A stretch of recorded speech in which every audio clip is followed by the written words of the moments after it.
International Criminal Court announces that British-Israeli lawyer Nicholas Kaufman has been officially appointed.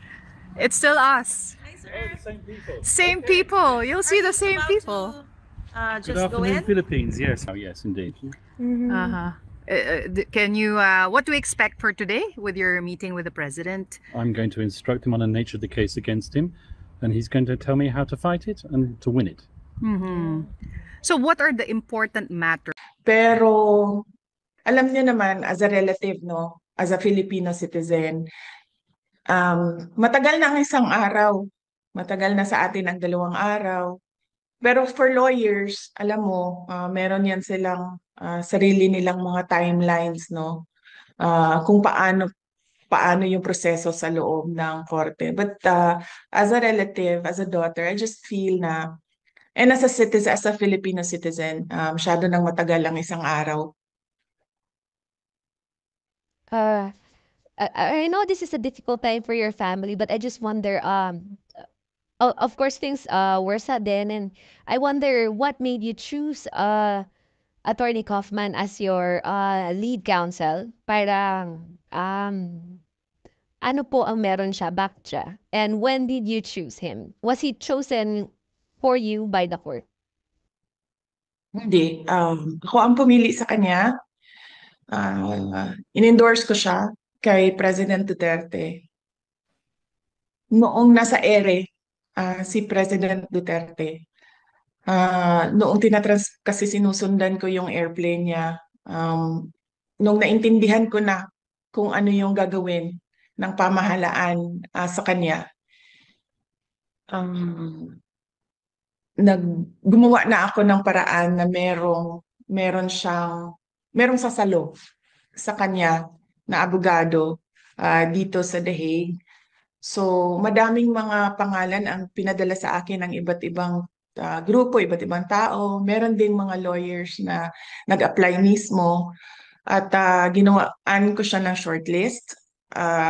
May inutusan ako na abogado dyan sa Pilipinas na mag-interview ng mga lawyers ng mabilisan lang.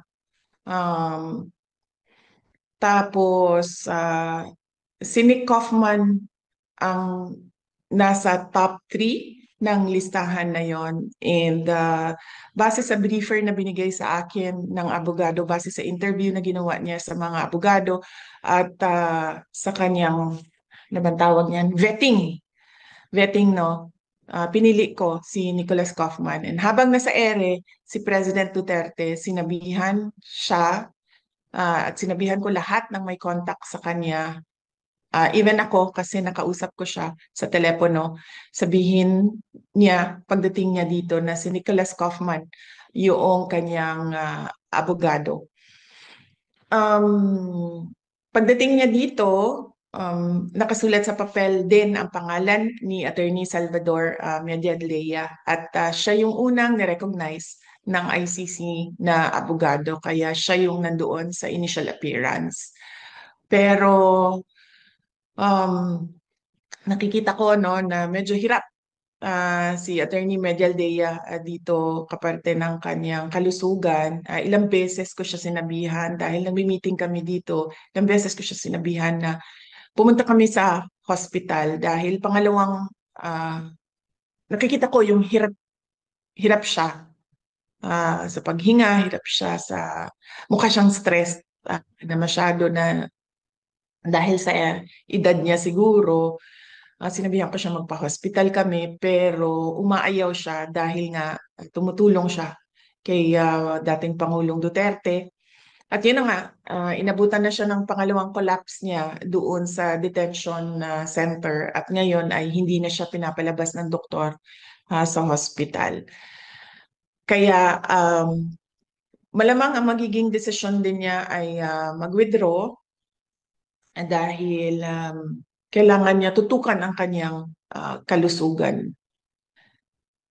So, yes, ako ang pumili, ako ang nagsabi kay President Duterte, kay Nicholas Kaufman. Kung palpak man si Nicholas Kaufman, ako po ang mananagot sa taong bayan. Yes, ma'am. Thank you for that po. last one question, but I mean, it's just looking forward to two things that are we're expecting within the year. Number one is meron po kayong impeachment battle. That's another legal battle that you're going to, a political battle. How are you preparing for that? Because initially the plan was your father will be there as part of your legal team. Now, it looks like nabaliktad and kayo po yun nag-asikaso ng legal team ng tatay niyo po ngayon sa ni former president in The Hague. And number two is there has been rumors that another set of warrant is going to be served or going to be enforced, and your name is being mentioned. So how are you preparing for battles of your own when you are, as it is, taking care of your dad?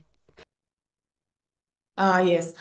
So with regard to my impeachment, we already set up the legal team for that as early as 2023 when, as I said, Representative Castro announced that there are impeachment talks inside the House of Representatives.